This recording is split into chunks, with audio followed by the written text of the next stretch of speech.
وَإِنَّ يُونُسَ لَمِنَ الْمُرْسَلِينَ إِذْ أَبَقَ إِلَيْكَ الْفُلْكُ الْمَشْحُونَ فَسَاهُمْ فَكَانَ مِنَ الْمُدْحَضِينَ فَالْتَقَمَهُ الْحُوتُ وَهُوَ مُلِيمٌ فَلَوْلَا أَنَّهُ كَانَ مِنَ الْمُسَبِّحِينَ لَلَبِثَ فِي بَطْنِهِ إِلَى يَوْمِ يُبْعَثُونَ فَنَبَذْنَاهُ بِالْعَرَاءِ وَهُوَ سَقِيمٌ وَأَنبَتْنَا عَلَيْهِ شَجَرَةً مِّن يَقْطِينٍ وَأَرْسَلْنَاهُ إِلَى 100,000 أَوْ يَزِيدُونَ فَآمَنُوا فَمَتَّعْنَاهُمْ إِلَى حِينٍ فاستقم فاستفتهم لربك البنات ولهم البنون أم خلقنا الملائكة إناثا وهم شاهدون ألا إنهم من إفكهم ليقولون۔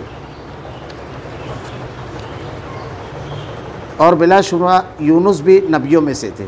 جب بھاگ کر بھری کشتی کی طرف پہنچے پھر قرآن اندازی ہوئی تو یہ مغلوب ہو گئے، پھر انہیں مچھلی نے نگل لیا اور وہ خود اپنے آپ کو ملامت کرنے لگے۔ بس اگر یہ پاکی بیان کرنے والوں میں سے نہ ہوتے تو لوگوں کو اٹھائے جانے کے دن تک اس کے پیٹ ہی میں رہتے۔ بس اسے ہم نے چٹکل میدان میں ڈال دیا اور وہ اس وقت بیمار تھے، اور اس پر سایہ کرنے والی ایک بیل دار درخت تو ہم نے اگا دیا، اور ہم نے اسے 1,00,000 بلکہ اور زیادہ آدمیوں کی طرف بھیجا، پس وہ ایمان لائے، اور ہم نے انہیں ایک زمانے تک عیش و عشرت دی۔ ان سے دریافت تو کیجئے کہ آپ کے رب کی بیٹیاں ہیں تو ان کے بیٹے ہیں، یا اس وقت موجود تھے جب ہم نے فرشتوں کو مؤنث پیدا کیا۔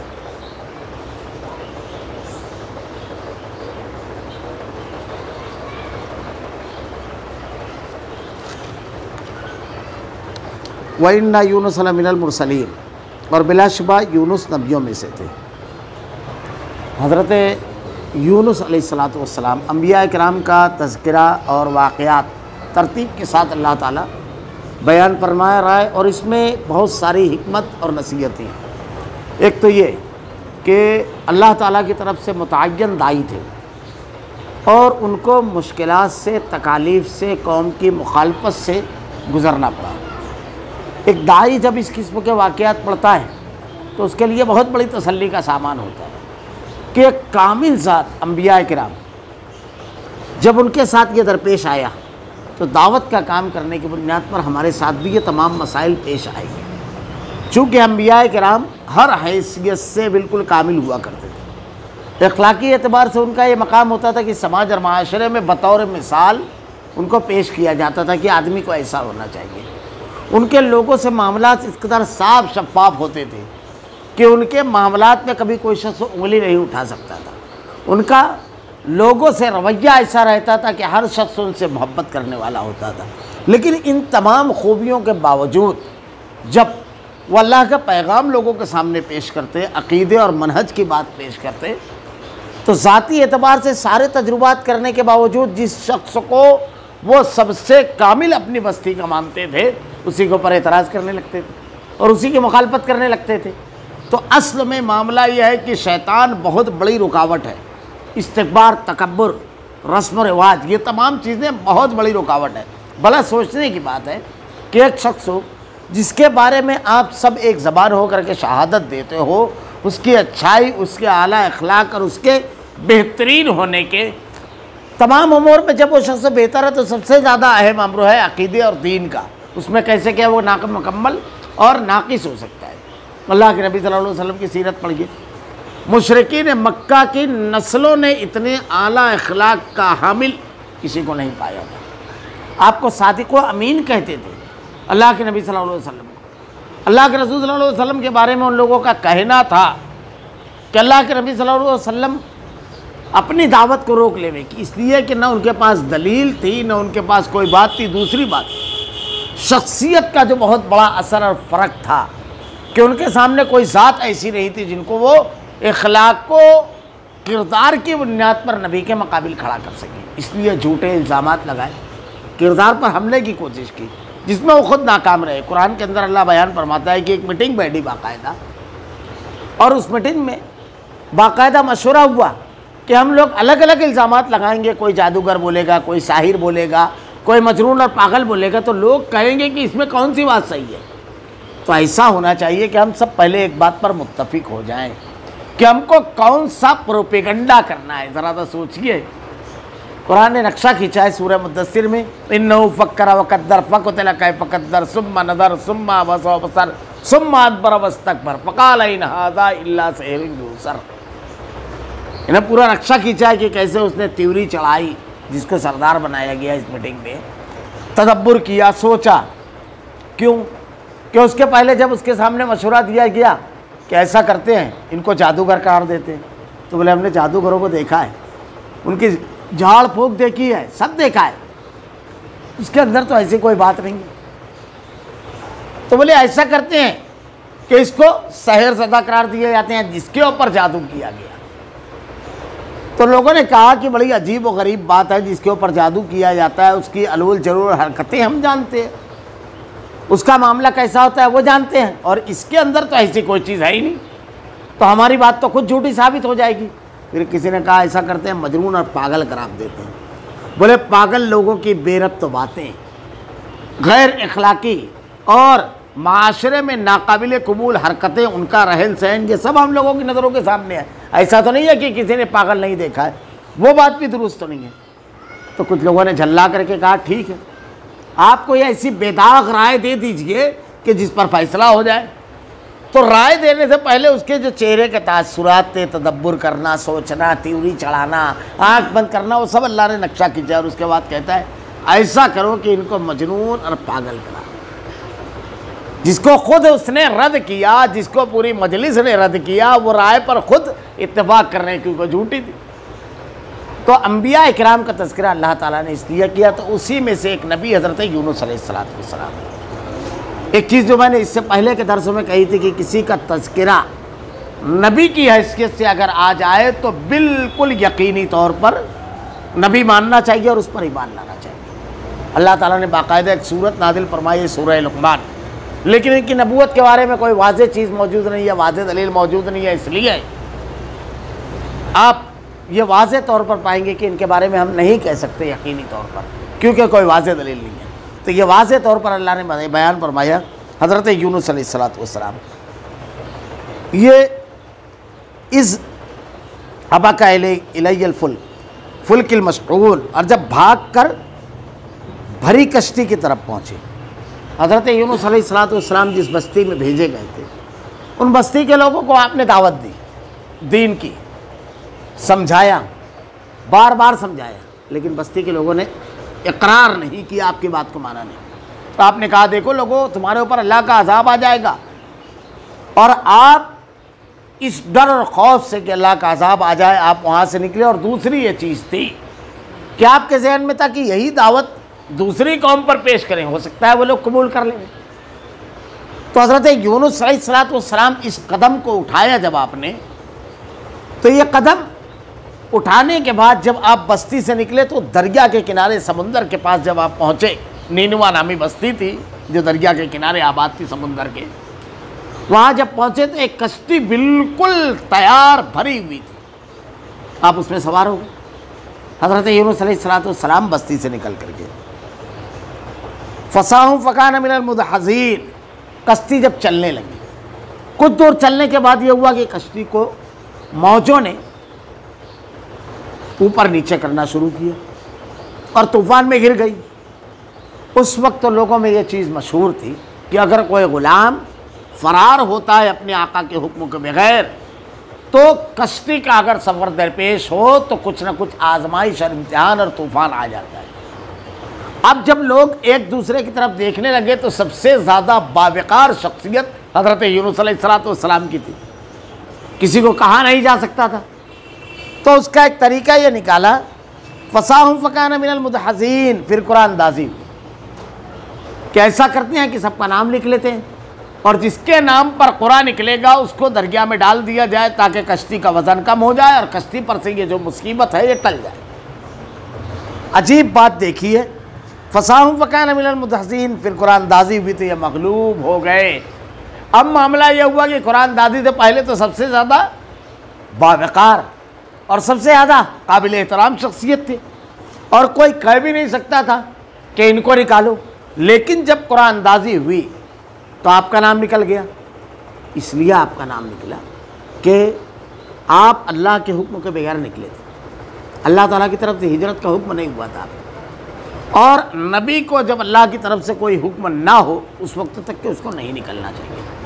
لیکن حضرت یونس علیہ السلام بھی جو نکلے تھے تو ان کا مقصد بھی ایسا نہیں تھا کہ معاذ کو چھوڑنا، وہ چاہتے تھے پہلی چیز تو یہ کہ عذاب میں مبتلا اگر قوم ہو جائے تو عذاب سے بچ جائے، دوسری بات یہ لوگ دعوت نہیں قبول کر رہے ہیں تو دوسرے مقام پر جا کر کے دعوت کا کام اور اس کا آغاز کیا جائے۔ لیکن اللہ تعالیٰ کی مشیت فَالْتَقَمَهُ الْحُوتُ وَهُوَ مُلِيمٌ، یعنی اس میں داعی کے لیے ایک بہت بڑا یہ ہے کہ دعوت کا کام ہمیں کرتے رہنا ہے، ڈٹے رہنا ہے، حوصلہ نہیں ہارنا ہے، ہمت نہیں ہارنا ہے، اس مقام سے ہٹنا نہیں ہے، بہت بڑا اس میں ہوا ہے۔ اللہ تعالیٰ نے حضرت یونس علیہ السلام کے بارے میں ارشاد فرمایا، حضرت یونس علیہ السلام یہ تمام چیزیں نہیں تھیں کہ آپ کا حوصلہ کم ہوا تھا یہ بلکہ آپ تو دین ہی کے جذبے سے نکلے تھے کہ اللہ کے پیغام کو نہیں مان رہے، لوگوں کے درمیان رہا جائے، چلو کسی اور بستی میں جا کر کے اللہ کا پیغام پہنچائیں گے، وہاں جذبہ وہ تھا۔ لیکن چونکہ اللہ کا حکم نہیں تھا، اس بنیاد پر فَالْتَقَمَهُ الْحُوتُ وَهُوَ مُلِيمٌ، پھر انہیں مچھلی نے نگل لیا اور وہ خود اپنے آپ کو ملامت کرنے لگے۔ جب ان کو دریا میں ڈالا گیا تو ایک بڑی مچھلی نے آپ کو نگل لیا۔ اب مچھلی کا نام اور یہ تمام چیزیں آج کل لوگ اندازے سے بیان کرتے ہیں، کیونکہ کچھ مچھلیاں حجم میں اتنی بڑی ہوتی ہے کہ بہت آسان ہے کسی انسان کا بالکل سالم ان کے پیٹ کے اندر چلا جانا۔ یہ اللہ کی مشیت تھی۔ جب حضرت یونس علیہ السلام کے ساتھ یہ معاملہ ہوا تو جیسے ہی کوئی آزمائش اور امتحان آئے تو انبیاء کا طریقہ کیا تھا؟ دیکھیے، حضرت آدم علیہ السلام سے غلطی ہوئی، آپ نے فوراً کہا ربنا ظلمنا انفسنا وان لم تغفر لنا وترحمنا لنکونن من الخاسرین، توبہ اور استغفار کیا۔ حضرت ایوب علیہ السلام لمبی بیماری سے دوچار ہوئے، ربی انی مسنی الضر وانت ارحم الراحمین، دعا کی، اے اللہ یہ جو مجھ کو مصیبت پہنچی ہے، یہ جو تکلیف پہنچی ہے، اس سے ارحم الراحمین تو ہی نجات دینے والا ہے، مجھ کو نجات دے۔ تو نبی کا طریقہ یہ اور اللہ کی طرف رجوع، اور بندہ وہی ہے جو اللہ کی طرف رجوع۔ آپ نے فوراً کیا کہا؟ فلولا انہ کان من المسبحین، پس اگر یہ پاکی بیان کرنے والوں میں نہ ہوتے، اللہ کی پاکی بیان کرنا شروع کی۔ دوسرے مقام پر اللہ تعالیٰ نے وہ الفاظ بھی بیان کیے ہیں، مصیبت اور تکلیف اور پریشانی کو ہٹانے والی ذات اکیلی اللہ کی ہے۔ انبیاء کرام کے واقعات میں بار بار یہ بات آئی ہے کہ یہ سبق موجود ہے۔ حضرت ابراہیم علیہ السلام آگ سے خود نہیں بچے، حسبنا اللہ و نعم الوکیل کہا، میرے لیے میرا اللہ کافی ہے۔ کشتی میں حضرت نوح علیہ السلام کو اللہ نے بچایا، ورنہ آپ کے سامنے آپ کا بیٹا غرقاب ہوا، اس کو بچا نہیں سکے۔ حضرت موسیٰ علیہ السلام دریا کے کنارے جب جا کر کھڑے ہوئے تو قوم نے کہا پیچھے فرعون کا لشکر آگے دریا، تو آپ نے یہ نہیں کہا میرے پیچھے لاٹھی ہے، میں دریا پر مارتا ہوں، سب یا موسیٰ نعوذ باللہ کہتے ہوئے چلے آؤ، جیسے ہمارے یہاں جھوٹے سچے واقعات لوگ بیان کرتے ہیں کہ حضرت جنید بغدادی نے کہا کہ پیچھے پیچھے یا جنید کہتے ہوئے چلا، بلکہ آپ نے کیا کہا؟ انما یہ ربی سیادین، نبی کو ماننے والے نبی کے طریقے کو اختیار کرتے ہیں، میرا رب راستہ دکھائے گا، راستہ کھولے گا۔ یعنی کس طرف؟ مصیبت میں کدھر رجوع ہونا؟ کیونکہ اللہ نے ارشاد فرمایا اللہ کی طرف، کیونکہ اللہ نے ارشاد فرمایا وَإِن يَمْسَسْكَ اللَّهُ بِضُرٍّ فَلَا كَاشِفَ لَهُ إِلَّا هُوَ وَإِن يَمْسَسْكَ بِخَيْرٍ فَلَا رَادَّ لِفَضْلِهِ، اور اگر اللہ تم کو آزمائش اور امتحان میں مبتلا کرنا چاہے، کوئی تکلیف دینا چاہے تو پوری دنیا مل کر کے بچا نہیں سکتی، اور اگر اللہ تعالیٰ تم کو بچانا چاہے تو وقت کا بادشاہ نمرود، پوری فوج، تمام کے تمام قوم، آپ کا اپنا خانوادہ، سب آپ کے خلاف کھڑے تھے۔ حضرت ابراہیم علیہ السلام کے آگ جل رہی تھی، لیکن اللہ نے قلنا یا نار کونی بردا وسلاما علی ابراہیم، ساری چیزیں ناکام ہو گئی۔ اللہ کا فیصلہ جب آیا تو اللہ کی ذات ہے۔ اللہ کے نبی صلی اللہ علیہ وسلم شب ہجرت مشرکین مکہ کے درمیان سے اللہ کے نبی صلی اللہ علیہ وسلم کو تن تنہا اللہ نے نکالا، تن تنہا، تلوار لے کر بیٹھے ہوئے تھے، لیکن غزوہ احد میں آپ کے دندان مبارک شہید ہوئے، اللہ کے نبی صلی اللہ علیہ وسلم زخمی ہوئے۔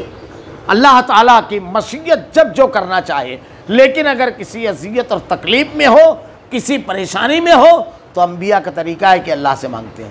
حضرت موسیٰ علیہ السلام کو جب اللہ تعالیٰ نے حکم دیا جا، فرعون بڑا سرکش ہو گیا، اسے جا کر اللہ کی دی میری دعوت دے، میری توحید کی، تو کیا کہا؟ قال رب اشرح لی صدری ویسر لی امری واحلل عقدۃ من لسانی یفقہوا قولی واجعل لی وزیرا من اہلی ہارون اخی اشدد بہ اذری۔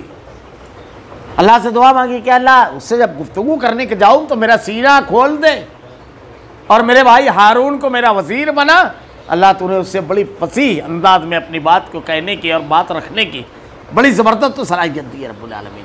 اللہ سے مدد نہیں، فرعون کے دربار میں جا رہے ہیں، جب مدین سفر کر کے 600 کلومیٹر پہنچے تو کچھ نہیں، اللہ سے دعا مانگی، رب انی لما انزلت الی من خیر فقیر، میرے رب جو بھی بھلائی تو میری طرف نازل کرے گا میں اس کا محتاج ہوں۔ تو کس سے مانگا انبیاء کرام نے؟ اللہ سے۔ تو ہمیشہ کس سے مانگنے کا؟ اللہ سے۔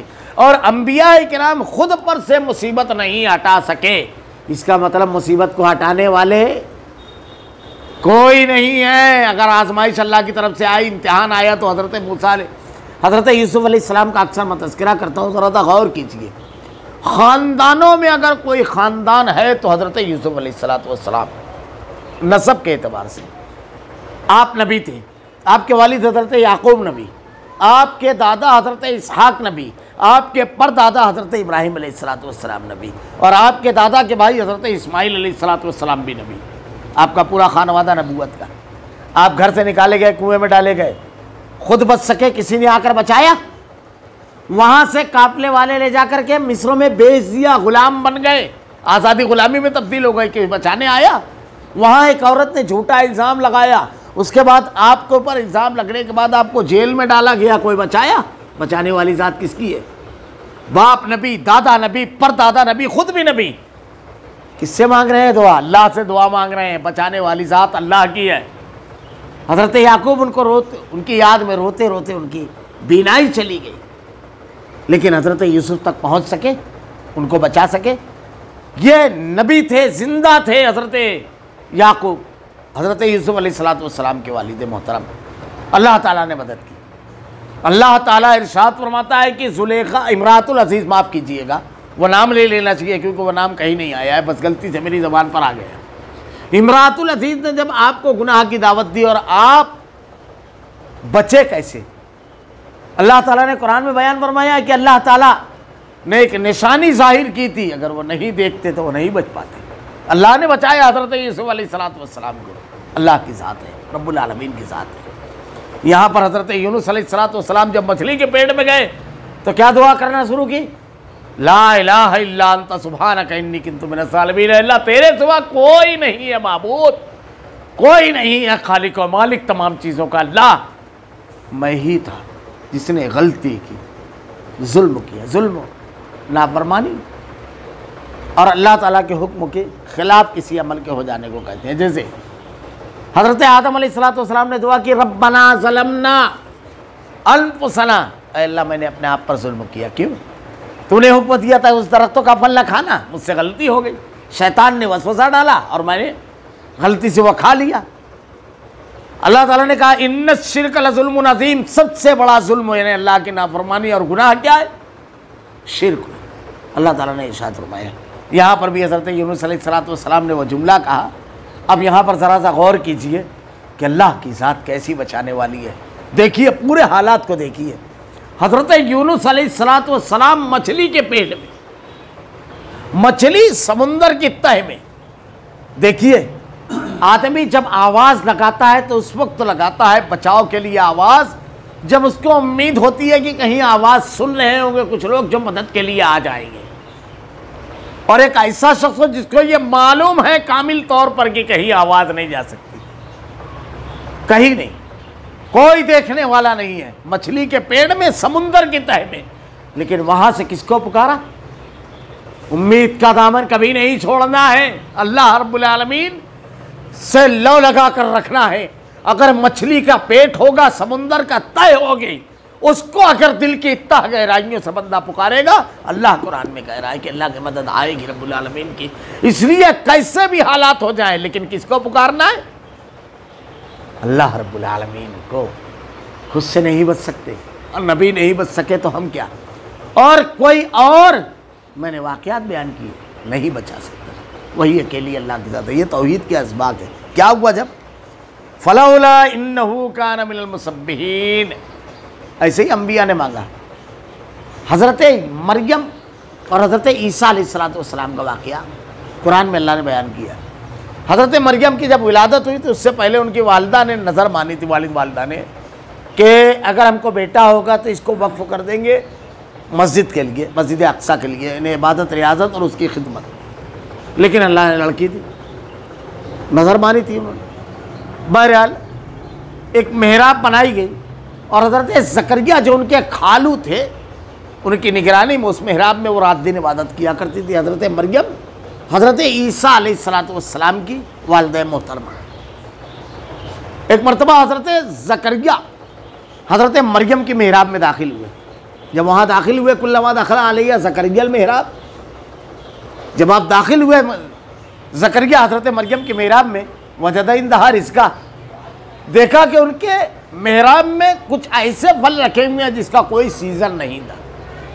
پھل موسموں کے ہوتے ہیں، جیسے آم، گرمیوں کا موسم ہے، قریب شروع ہوگا وہ۔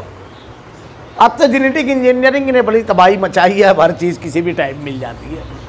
بہرحال موسم پھل آتے ہیں، ابھی بھی بہت سارے پھل بغیر موسم کے نہیں آتے، تو موسم میں پھل آتے تھے۔ نہ ان پھلوں کا موسم تھا، نہ اطراف میں کہیں وہ دور دور تک کے پھل دکھائی دیتے تھے۔ تو وجد عندہا رزقا، یہ کہاں سے تم کو آ گیا؟ قال یا مریم انا لک ھذا قالت هو من عند اللہ، حضرت مریم کہتی ہیں یہ اللہ کی طرف سے، ان اللہ یرزق من یشاء بغیر حساب، اللہ بے حساب رزق کو دینے والا ہے۔ دیکھیے واقعے پر غور کیجیے، یہ سبق جو ہوتا ہے ایسے ہوتا ہے۔ حضرت مریم سے حضرت زکریا پوچھ رہے ہیں بغیر موسم بغیر درختوں کے پھل کہاں سے آیا؟ وہ جواب دیتی ہے اللہ بے حساب رزق دینے والا ہے۔ یہ ایک دم بوڑھے ہو گئے تھے، بالکل بزرگ۔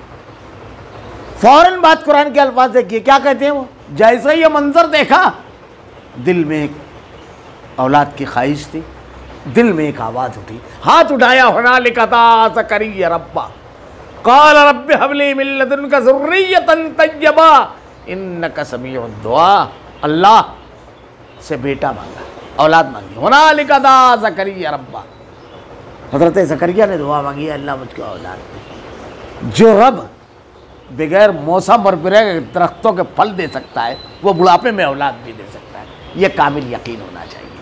ہم واقعات پڑھ رہے ہیں، مصیبت میں ہیں، انبیاء کرام کو کس نے بچایا؟ پھر ہمارا کیسے کسی اور پر بھروسہ چلا جاتا ہے؟ نبی جب خود سے نہیں بچ سکا اور اللہ کے ساتھ بچانے والی ہے تو صرف اکیلے اللہ کو پکارو، یہ شرک ہے۔ اللہ تعالیٰ کہتا ہے قل اندعو من دون اللہ، یہ اللہ کو چھوڑ کر جو تم دوسروں کو پکارتے ہو۔ حضرت نوح علیہ السلام کی قوم میں ود، سوا، یغوث، یعوق، نصر، ود ولا سوا و یغوث و یعوق و نصر، یہ نیک متقی لوگ تھے، رات دن عبادت کرتے، ان کو پکارتے تھے۔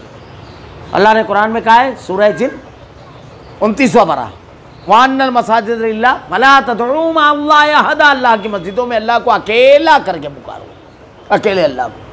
پوری زندگی اللہ کے نبی کو دیکھیے، آپ نے کہا اگر جوتے کا تسمہ بھی مانگنا ہے تو کس سے مانگو؟ اللہ سے۔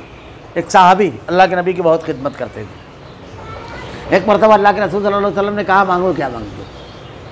اب دیکھیے یہاں پر کچھ لوگوں نے بالکل الگ مطلب لے لیا جو ہے ہی نہیں اس حدیث میں۔ کسی شخص سے اگر کوئی کچھ مانگتا ہے تو جس سے مانگ رہا ہے اس کو کیا کیا ہے اس کے پاس سے وہ مانگے گا۔ جیسے مثلا ایک شخص ہے مالی اعتبار سے بہت زیادہ مستحکم نہیں ہے، اب وہ کسی بات پر خوش ہو کر کے بچہ اس کا بہت بڑی کامیابی حاصل کیا، مانگ بیٹا، وہ کہتا ہے بیٹا سائیکل، وہ رینج دیکھ کر مانگے گا۔ وہ کون سی گاڑی آتی ہے جس میں صرف 2 لوگ بیٹھتے ہیں، کروڑوں کی کار، کیا نام رہتا ہے اس کا؟ فراری۔ اب وہ بچہ وہ تو نہیں بولے گا کیونکہ جھوپڑے میں رہتا ہے، وہ ابو کی پگار معلوم ہے اس کو سب، تو رینج معلوم رہتا ہے۔ اب کس نے کہا؟ اللہ کے نبی نے، کائنات کے امام نے، اللہ کے سب سے برگزیدہ بندے نے کہا، لیکن جنت کے مالک نہیں ہے، آخرت میں سب ان کے ہاتھ میں نہیں ہوگا۔ کیا کہا؟ دیکھیے اللہ کے نبی صلی اللہ علیہ وسلم سے کہا کہ اللہ کے رسول جنت میں آپ کا ساتھ، کیا مانگا؟ جنت میں آپ کا ساتھ، کتنی پیاری چیز مانگی۔ اللہ کے نبی صلی اللہ علیہ وسلم نے دیکھیے عقیدہ بالکل صاف کر دیا، بالکل صاف۔ کیا کہا آپ نے؟ جنت میں ساتھ چاہیے تو ایک کام کرو، سجدوں کی کثرت کے ذریعے میری مدد کرو، یعنی فرائض کے علاوہ نوافل خوب پڑھو، اور میں تمہارے لیے اللہ سے دعا کرتا ہوں کہ اللہ رب العالمین جنت میں تم کو میرے ساتھ کر دے، کیونکہ دعا کی قبول ہونے کے لیے جتنا عمل چاہیے جنت میں نبی کے ساتھ رہنے کے لیے، وہ عمل تو تمہارے پاس ہونا چاہیے تاکہ میری دعا بھی قبول کرے رب العالمین۔ اللہ کے نبی صلی اللہ علیہ وسلم کس سے مانگ رہے ہیں؟ اللہ سے، کائنات کے امام۔ ہمارا عقیدہ ہے یہ، ساری اللہ تعالیٰ کے بندوں میں سب سے افضل بندہ، افضل بندے محمد رسول اللہ صلی اللہ علیہ وسلم ہے۔ قیامت کو روز سارے لوگوں کی بخشش، معاف کیجیے گا، سارے لوگوں کی سفارش کریں گے جب تمام انبیاء کرام معذرت کر لیں گے، اس وقت سارے لوگوں کی سفارش کریں گے اللہ کے نبی صلی اللہ علیہ وسلم۔ اللہ تعالیٰ لہ الحمد، حمد کا جھنڈا دے گا۔ اذان کے بعد ہم کو ایک دعا سکھائی گئی ہے، اللہم رب ھذہ الدعوۃ التامۃ والصلاۃ القائمہ آت محمد الوسیلۃ والفضیلہ وابعثہ مقاما محمودا الذی وعدتہ۔ یہ جو میں اس میں وسیلے کا جو لفظ ہے، یہ ایک مقام ہے۔ اللہ کے نبی صلی اللہ علیہ وسلم نے ارشاد فرمایا تم یہ دعا ضرور پڑھو، اللہ تعالیٰ ایک بندے کو عطا کرے گا وہ مقام، اور مجھ کو امید ہے کہ اللہ وہ مجھے عطا کرے گا۔ اللہ رب العالمین وہ مقام آپ کو عطا کرے گا۔ تو اللہ کے نبی نے یہ تعلیم دی۔ تو جب انہوں نے مانگی دعا، اس میں یہ بھی ہے، اللہ تعالیٰ کہتا ہے وَإِذَا سَأَلَكَ عِبَادِي عَنِّي فَإِنِّي قَرِيبٌ، میرے بندے تم سے سوال کرتے ہیں اللہ تعالیٰ کہاں ہے، یعنی تیز تیز پکارے دل میں، کیسے کیا؟ تو کیا کہا اللہ تعالیٰ نے؟ وَإِذَا سَأَلَكَ عِبَادِي عَنِّي فَإِنِّي قَرِيبٌ، میرے بندے تم سے سوال کرتے ہیں اللہ کہاں ہے، فَإِنِّي قَرِيب، کہتے کہ اللہ قریب ہے۔ سورہ قاف، یہ دوسرے پارے کی آیت ہے۔ سورہ قاف میں اللہ نے کہا نحن اقرب الیہ من حبل الورید، اللہ تمہاری شہرت سے بھی زیادہ قریب ہے۔ سرگوشی کرو، دل میں پکارو، سب جانتا ہے، سب سنتا ہے اللہ تعالیٰ۔ اس کے بعد اللہ نے کیا کہا؟ اجیب دعوت الداعی اذا دعان، بڑا پیارا جملہ ہے، قرآن کا ایک ایک لفظ پیارا ہے۔ جب میرے بندے مجھ کو پکارتے ہیں، سنتا ہوں نہیں کیا؟ اجیب دعوت الداعی اذا دعان، جب میرے بندے مجھ کو پکارتے ہیں تو میں ان کو ہی پکار، ان کی دعا کو قبول کرتا ہوں۔ فَلْيَسْتَجِيبُوا لِي وَلْيُؤْمِنُوا بِي لَعَلَّهُمْ يَرْشُدُونَ، بس ان کو چاہیے کہ وہ میری بات مان لیں اور مجھ پر ہی مان لائیں۔ اسی لیے اللہ کے نبی نے اس کی وضاحت کی کہ بندہ جب ہاتھ اٹھاتا ہے دعا کے لیے تو اللہ کو بڑی شرم آتی ہے خالی ہاتھ نہ اٹھاتے ہوئے۔ کبھی بندہ اگر کوئی جائز دعا مانگے تو اللہ تعالیٰ اس کو قبول کرتا ہے، رد نہیں ہوتی ہے۔ بس صرف کیا ہوتا ہے، دعا قبول ہوتی ہے۔ جیسے ایک آدمی نے دعا مانگی کہ اللہ مجھ کو بیٹا دے، نہیں ہوا بیٹا۔ ایک آدمی بیماری سے شفا مانگتا ہے، نہیں بھی شفا۔ ایک آدمی دولت مانگتا ہے، نہیں ملی۔ کوئی چیز مانگتا ہے، کامیابی نہیں ملی۔ دعا مانگ رہا ہے، دعا قبول ہوئی۔ کیسے قبول ہوئی؟ جس چیز کو مانگا وہ نہیں ملی، لیکن اس کے بدلے میں اللہ تعالیٰ نے اس دعا کو قبول ایسے کیا کہ اس کے بدلے میں کوئی بڑی مصیبت جو آنے والی تھی اس کو ٹال دیا، یعنی اس کے صرف شکل بدل گئی۔ جو چیز ہم نے مانگی تھی منوان وہ تو وہ مل جائے، وہ مل گئی تو ہو گئی بات، اور اگر وہ نہیں ملی تو بھی دعا مانگی تھی اس کی وجہ سے اللہ تعالیٰ نے مصیبت کو ٹال دیا۔ اگر یہ بھی نہیں ہوا تو اس کو اللہ تعالیٰ رکھ دے گا۔ قیامت کو روز جب اللہ کے جناب میں کھڑے ہوں گے اور ہماری نیکیاں کم پڑے گی تو اللہ تعالیٰ اس کو نیکیوں میں بدل دے گا۔ یعنی ہم نے ہاتھ اٹھایا تو خالی نہیں، یا تو جو مانگا وہ دیا، یا تو مصیبت کو ٹال دی، یا آخرت کا ذخیرہ بنا دیا۔ شکل صرف تبدیل ہوتی ہے، اس لیے صرف اللہ سے مانگنا چاہیے۔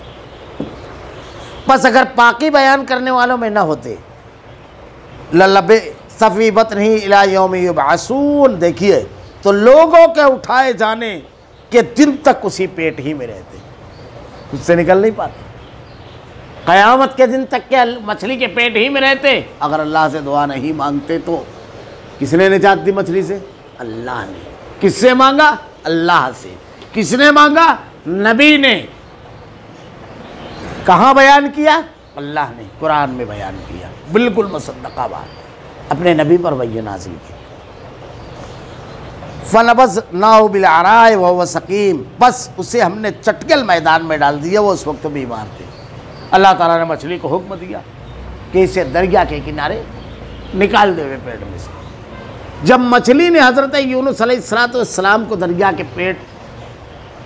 سے نکل کر کے دریا کے کنارے نکالا تو چونکہ ایک مدت تک آپ اس کے پیٹ میں رہے تھے تو بالکل کمزور نہیں، بیمار ہو گئے تھے، اور ایک ایسا مقام تھا جو سمندر کے کنارے ہوتا ہے، ریتیلا مقام ہوتا ہے، تو وہاں درخت اور وہ نہیں تھے، لیکن اللہ تعالیٰ سے مانگا تھا تو اللہ رب العالمین تمام چیزیں وہ رب ہے. جیسے مچھلی کو بیچتا ہے تو پانی کی تلاش میں اس کو نکلنا نہیں ہوتا ہے.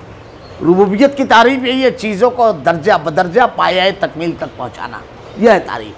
آپ دیکھیے اللہ تعالیٰ بچے کو پیدا فرماتا ہے تو اس سے پہلے اس کی ماں کے سینے میں خوراک کا انتظام کرتا ہے. وہ رحیم و کریم رب، اور اتنی سمجھداری ہر ماں میں دے دیتا ہے، ہر ماں کو اتنا سمجھدار بنا دیتا ہے کہ کب اس کا بیٹا بھوکا ہے بولنا نہیں جانتا کہ امی بھوک لگی ہے، لیکن اللہ کیسے اس کے دل میں یہ ڈال دیتا ہے کہ میرا بیٹا بھوکا ہے.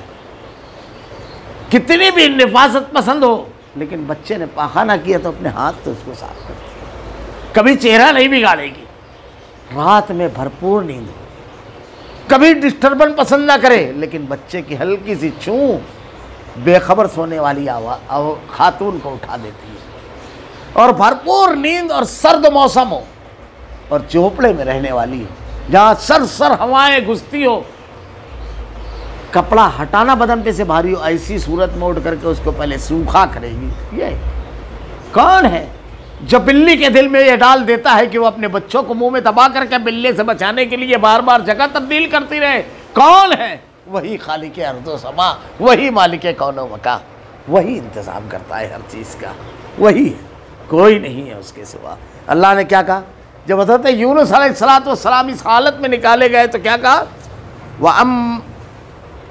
وَأَنبَتْنَا عَلَيْهِ شَجَرَةً مِّن يَقْطِينٍ، اور اس پر سایہ کرنے والی ایک بیلدار درخت تو ہم نے اگا دیا. ایسی بیل کہتے ہیں جو بالکل زمین پر نہیں، یعنی کھڑی نہ، وہ جیسے بعض لوگوں نے کہا لوکی کی بیل تھی، یا اس ٹائپ کی بیل جو حضرت یونس علیہ السلام پر سایہ کیے ہوئے تھے، کیونکہ وہ نحیف اور کمزور تھے، چل پھر نہیں سکتے تھے اور دھوپ کی تمازت بھی نہیں جھیل سکتے تھے. تو اس رحیم و کریم رب نے صرف اس کا انتظام نہیں کیا، آپ کے آرام کا بھی انتظام کیا. اب اللہ تعالیٰ نے جب چھوٹ دی اور اس کے بعد جب وہ اپنی قوم کی طرف لوٹ کر کے گئے اچھے ہو کر کے، وَأَرْسَلْنَاهُ إِلَىٰ مِئَةٍ أَلْفٍ أَوْ يَزِيدُونَ، ہم نے اسے 1,00,000 بلکہ اور زیادہ آدمیوں کی طرف بھیجا. جب وہ دوبارہ اپنی بستی میں گئے اور وہاں جا کر کے پھر وہی کام دعوت اللہ شروع کیا. یہ بڑی اہم چیز ہے دعوت اللہ. ہمارے آج کے جو موجودہ مسائل اور حالات ہیں ان کا حل وہی ہے، دعوت اللہ. اگر ہم یہ پوری طاقت کے ساتھ کریں، پوری طاقت کے ساتھ، کس قدر حالات تبدیل ہوں گے ہم لوگ سمجھیں اس کو. یہ ایک محاذ ایسا ہے جہاں مسلمان کبھی شکست تو نہیں کھایا پوری تاریخ میں. آپ اگر پڑھیں تاریخ، ہر دور میں اللہ کے نبی صلی اللہ علیہ وسلم کی سیرت پڑھیے، مکی زندگی میں آپ کے اوپر ایمان لانے والوں کی تعداد بہت محدود ہے. آپ ہجرت کر کے مدینہ گئے، غزوہ بدر میں 313 تھے آپ کے ساتھ 2 ہجری میں. 3 ہجری میں غزوہ احد، آپ کے ساتھ کتنے لوگ تھے؟ 700. اور اس کے بعد 4 ہجری میں جو ہے غزوہ احد کے بعد غزوہ احزاب 1000 تھے آپ کے ساتھ. اس کے بعد 6 ہجری میں صلح حدیبیہ، آپ کے ساتھ کتنے؟ 1400. یہ ناجنگ و معاہدہ ہوا، اللہ کے نبی اور مشرکین مکہ کے درمیان کہ 10 سال ہم جنگ نہیں کریں گے. اللہ کے نبی اور صحابہ کرام کہتے ہیں اتنی طویل مدت ہم کو مل گئی دعوت و تبلیغ کے لیے. 7 ہجری میں غزوہ خیبر، وہاں سے آپ لوٹے اور خیبر فتح کیا آپ نے. کتنی تعداد؟ 1400. 8 ہجری میں فتح مکہ 10,000. دیکھیے اب یہاں سے ریشو. 9 ہجری میں غزوہ تبوک 30,000 اور 10 ہجری میں حجۃ الوداع 1,20,000. جب دعوت کے لیے کھلا میدان ملا تو کیا ہوا؟ فی دین اللہ افواجا، اللہ نے کہا اذا جاء نصر اللہ والفتح، اللہ کی مدد آ گئی. فی دین اللہ افواجا، لوگ فوج در فوج اسلام میں داخل ہو گئے. میں آپ کو بتاؤں، میں اکثر خطابات میں کہتا ہوں، عراق اور کویت کی جو جنگ ہوئی، اس جنگ کو جن لوگوں نے اس وقت، جن کے پاس شعور تھا، جو اخبارات، وہ بھولے نہیں. جدید ٹیکنالوجی کا بھرپور استعمال کیا گیا. اس میں ایسے طیارے تھے جو پن پوائنٹ بامبنگ کیا کرتے تھے. پن پوائنٹ بامبنگ کا مطلب یہ کہ فضا میں انتہائی بلندی پر اڑنے والا طیارہ زمین پہ بیٹھی ہوئی پڑی ہوئی پن پر اگر بم مارنا ہے تو ایگزیکٹ اسی مقام پر بم گرے گا، ذرا سا بھی ادھر ادھر نہیں ہوگا۔ یہ ٹیکنالوجی اس مقام پر ہے، اور دنیا نے دیکھا کہ ٹیکنالوجی یورپی ممالک کے پاس تھی، ساری تربیت یافتہ فوج رکھنے کے باوجود زمین پر وہ لوگ اترے ہی نہیں، سارا کام آسمان سے کرتے رہے، بم گراتے رہے، فوجیں بنکروں میں بیٹھی رہی، رات دن جاگتے ہوئے، جسمانی اور فزیکل اور مینٹلی پوزیشن ان کی وہ نہیں رہ گئی لڑنے والی۔ نتیجہ یہ ہوا تھا بالکل آسانی کے ساتھ، جب زمین پہ اترے تو فتح کر لیا، کیونکہ کئی دنوں کے جاگنے والے، بھوکے، خوراک نہ ملنے والے افراد لڑیں گے کیسے؟ یہ ہم نے پڑھا، پن پوائنٹ بمبنگ ہوئی، کویت فتح کر لیا ان لوگوں نے، سب پڑھا ہم نے، ایسے ایسے طیارے لائے تھے۔ بڑے مروب ہوتے ہیں لوگ یہ سب پڑھ کر کے۔ میں نے خبر جو پڑھی، آپ نے بھی پڑھی ہوگی، اس میں ایک خبر، اتنے ٹیکنالوجی لے کر کے آئے وہ لوگ، لیکن ہوا کیا؟ ایک دائی، ابو امینہ بلال فلپس، ایک دائی، یہ دعوت کا کام شروع کیے، 249 لوگوں نے ان کے ہاتھ پر اسلام قبول کیا۔ کون لوگ؟ اس میں 46 ایئر مارشل تھے۔ اگر پوری دنیا مل کر کے امریکہ سے کہے کہ ایک ایئر مارشل مسلمان رکھو، چیف کمانڈر مسلمان رکھو، تو کیا رکھوا سکتے ہیں؟ لیکن ان کے چیف کمانڈر کو دعوت تو دے سکتے ہیں، اس پر اسلام تو پیش کر سکتے ہیں۔ آج ہم بولتے ہیں کہ نوکریوں میں ہم کو حصہ چاہیے، بڑی چھوٹی چیز مانگ لیتے ہیں لوگ، بڑی چھوٹی چیز مانگتے ہیں، کیوں؟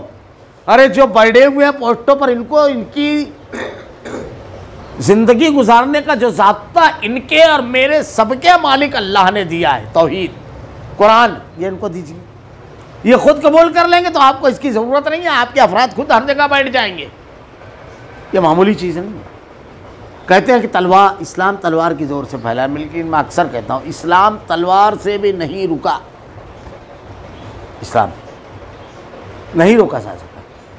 تاریخ پڑھ گیا، دنیا کی تاریخ میں بادشاہ کا جو مذہب ہوتا تھا وہ رعایا کا، لیکن تاریخ کا یہ اکیلا واقعہ ہے، متعصب تعصب پسند مورخین لکھتے ہیں، لین پول جیسا مورخ لکھتا ہے کہ وسط ایشیا سے اٹھنے والے تاتاری جو 100 سال میں چھا گئے پورے جزیرۃ العرب پر، بغداد میں قتل عام کیا انہوں نے، سارے علاقے فتح کر لیے، پہلی شکست ان کو مصر میں ہوئی تھی۔ وہی تاتاری 100 سال کے اندر اپنے غلاموں کا مذہب قبول کر لیا، یعنی سیاست اور حکومت کے محاذ پر جن کو شکست دے کر غلام بنایا تھا، عقیدے اور نظریے کے محاذ پر ان سے شکست کھا کر کے ان کی غلامی میں آ گئے۔ اسی کو علامہ اقبال نے کہا ہے آیاں یورش تاتار کے افسانے سے، پاسباں مل گئے کعبے کو صنم بخانے سے، اسی کو علامہ اقبال نے کہا ہے۔ یہ بڑی اہم چیز ہے۔ تو حضرت یونس علیہ السلام جب اپنی قوم میں گئے تو 1 لاکھ سے زائد بعد لوگوں نے 1,20,000 اس بستی کی تعداد میں کی ہے، سارے لوگوں نے اسلام قبول کر لیا۔ اب اس میں کئی ایک چیزیں، حضرت یونس علیہ السلام جن سے نا امید ہو گئے تھے، علیم و خبیر ذات کس کی ہے؟ غیب کی خبر کون رکھنے والا ہے؟ اللہ۔ یہ نبی تھے، چھوٹا موٹا آدمی کوئی ہو تو اس کی بحث ہی نہیں ہے، نبی تھے۔ اللہ تعالیٰ جانتا تھا کہ یہ ہدایت حاصل کرنے والے لوگ ہیں، پورے لوگوں نے ہدایت حاصل کی، ہم کو حوصلہ کبھی نہیں ہارنا ہے۔ کب اللہ تعالیٰ ان کو ہدایت دے دے؟ اللہ کے نبی نے کہا کفر میں جتنا سخت ہوگا وہ اسلام میں اتنا زیادہ ہو۔ حضرت عمر رضی اللہ تعالیٰ نے تلوار لے کر نکلے تھے، ہم سب جانتے ہیں، لیکن اسی واقعے میں یہ چیز موجود ہے کہ جب آپ نے اسلام قبول کیا، اپنی بہن کے گھر گئے، قرآن کے اوراق پڑھے اور اس کے بعد اللہ کے نبی کے پاس گئے تو آپ سے پوچھا کہ اللہ ایک نہیں ہے؟ آپ نے ارشاد فرمایا بے شک آپ سچے رسول نہیں ہیں، کہا بے شک اسلام سچا دین ہے، کہا بے شک۔ تب کیوں چھپ کر عبادت کریں؟ صحابہ کرام دار ارقم سے نکلے 2 صف میں، ایک صف میں حضرت امیر حمزہ رضی اللہ تعالیٰ عنہ تھے، ایک میں حضرت عمر۔ پہلی اعلانیہ عبادت مسلمانوں نے کعبۃ اللہ میں حضرت عمر رضی اللہ تعالیٰ عنہ کے اسلام قبول کرنے کے بعد کی۔ حضرت عبداللہ بن مسعود رضی اللہ تعالیٰ عنہ کہتے ہیں کہ اس سے پہلے کوئی بھی ہم پر ظلم کرتا، ہم کو مارتا اور ہمارے ساتھ زیادتی کرتا، لیکن حضرت عمر رضی اللہ تعالیٰ عنہ کے اسلام قبول کرنے کے بعد جس نے ہم کو مارا ہم نے اس کو مارا، بتلا لیا ہم نے، کیفیت بدل گئی۔ کون تھے اور کون ہو گئے؟ اللہ سے مانگا تھا آپ نے، یہ بڑا اہم بات ہے۔ تو اللہ تعالیٰ نے کہا کہ ہم نے اسے 1 لاکھ بلکہ زیادہ آدمیوں کی طرف بھیجا، فآمنوا فمتعناہم الی حین، پس وہ ایمان لائے اور ہم نے انہیں ایک زمانے تک عیش و عشرت دی، ایک زمانے تک کہ اللہ تعالیٰ نے ان کو کشادگی دی۔ یہ اللہ کے دین کا کام ہے، لگ کر کرنا چاہیے۔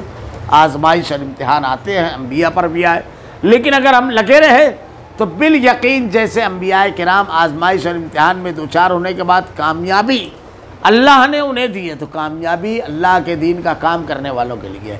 کیونکہ حضرت موسیٰ علیہ السلام جب فرعون کے پاس جانے لگے، بہت ظالم تھا وہ، بچوں کو قتل کر دیتا، بچیوں کو چھوڑ دیتا، پورا واقعہ آپ نے 12 سنا ہوگا۔ تو آپ نے جب اللہ سے دعا کی کہ اللہ اتنا ظالم اور سرکش ہے، تو اللہ تعالیٰ نے کہا اننی معکما اسمع و ارا، مدد مانگی آپ نے، تو اللہ نے کیا کہا؟ میں تیرے ساتھ ہوں۔ اللہ دائی کے ساتھ ہے، اور جس کے ساتھ اللہ ہو، جس کے ساتھ اللہ ہو، ساری قوتیں، ساری طاقت اکیلے اس رب العالمین کے پاس، اس کو کاہے کا خوف، کاہے کا غم، یہ بڑی اہم چیز ہے۔ تو اللہ تعالیٰ نے یہ اسباق رکھے ہیں۔ اللہ رب العالمین سے دعا ہے کہ رب العالمین دین پر جما دے۔